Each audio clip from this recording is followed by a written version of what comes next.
my brother inspired me, just seeing him working out and seeing the confidence that he had.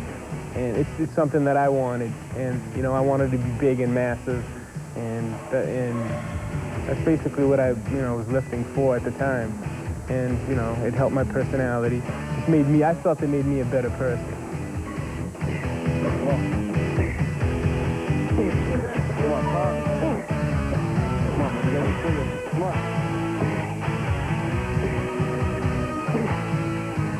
Well, I work out here at World's Gym in Brockton, and the people here are very supportive. They encourage you to compete. And my training partner, Charlie, has been very helpful.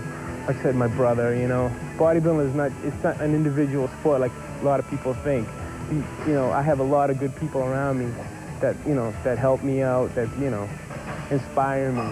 And I tend to surround myself with people like that, and it just inspires me to become a better bodybuilder and a better person.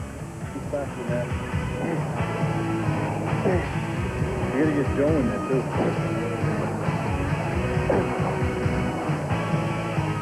The reason I took a layoff, I was burnt out just from working and, just from years of competing. I felt my body needed time to rest.